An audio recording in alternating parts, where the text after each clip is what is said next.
With the rise of popularity in intermittent fasting, you as a runner, because we love to follow trends, right? We're always trying to do the newest thing, the latest thing to be better than we were before. You may have thought about, is this something that I need to be doing? Can I use this in any way to benefit myself to be a better, faster, more fit runner? Well, I'm Jesse Funk, and on today's episode of Runner's High, we're going to talk about if you should eat before you go run.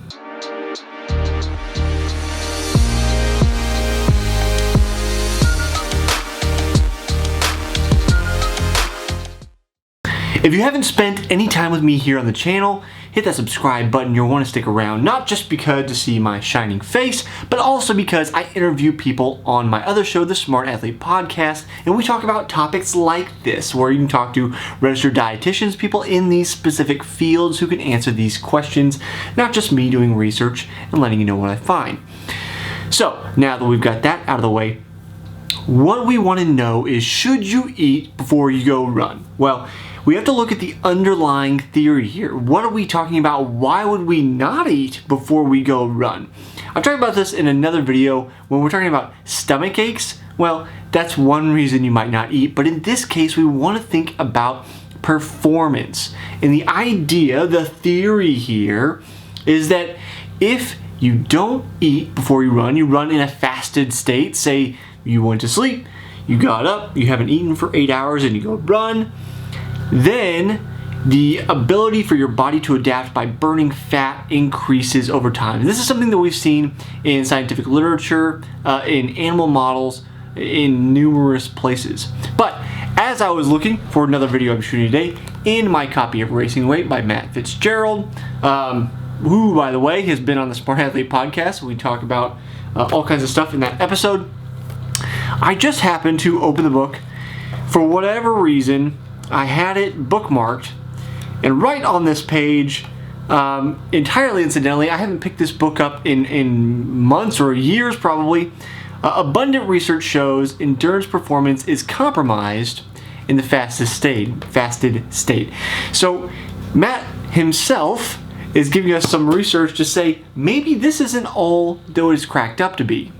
And as I'm looking into it more, there are some studies, some human trials, this is after Matt's written the book, that do show some positive effect to fasting and then going running.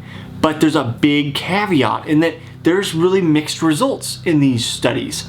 And one thing that seems to be conclusive is that if you're doing a higher intensity run or higher intensity workout, that is typically not beneficial for you to have been fasted before you work out, which goes back to Matt's point that fasting compromises endurance ability, that it does not overall give us a benefit, it actually harms us. And there are several different ways that it can harm us, not just in that workout itself. We always have to be looking at the bigger picture, right? Not just what I'm doing today, but what am I doing tomorrow? What am I doing a few weeks from now? How will I feel? It's all coming together in a thing we like to call periodization.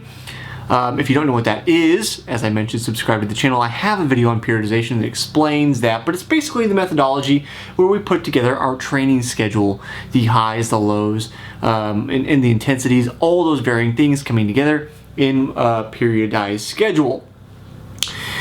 So the thing with fasting is that it may have no effect or little effect on our run today. Say I'm just going out for a 45-minute run at long run pace, and I'm predominantly going to be burning fat anyway. Well, probably no big deal.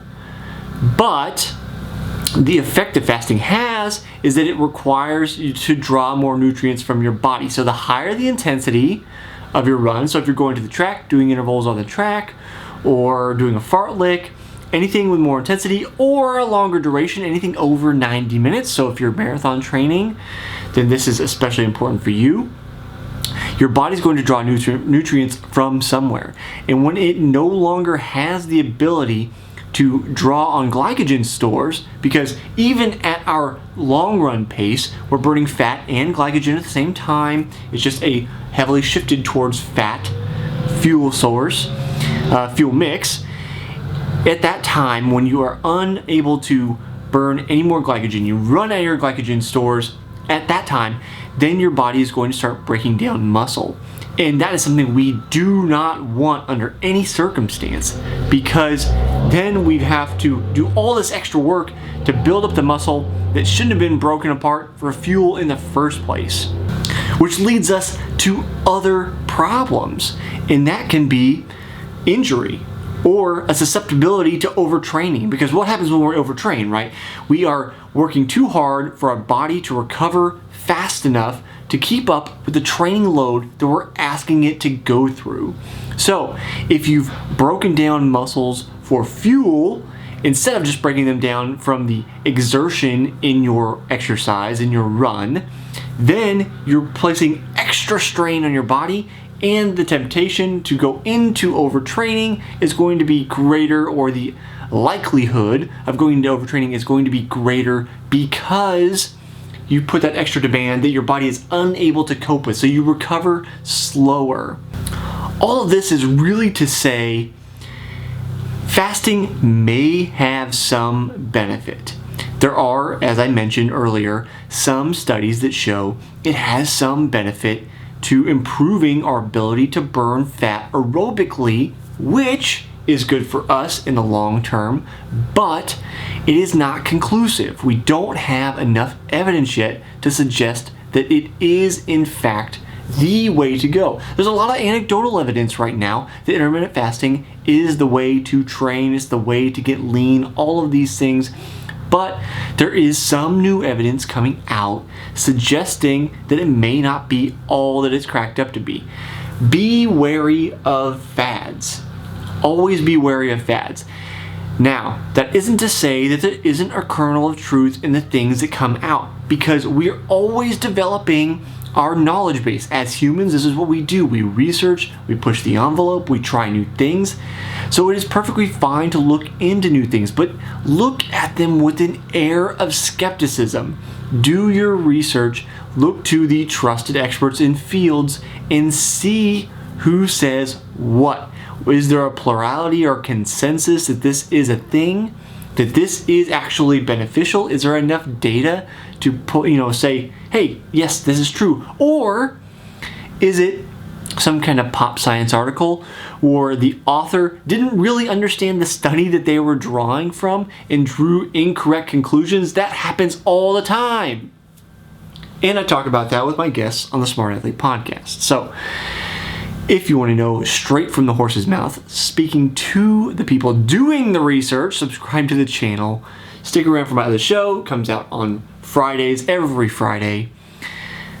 But for now, if you want to try intermittent fasting, do it in a way where you're not going to be doing those intense runs right afterwards. At least eat something before you do those intense runs.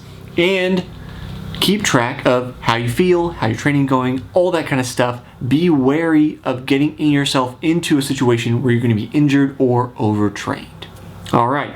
Well, I'll see you next time on the next episode of Runner's High.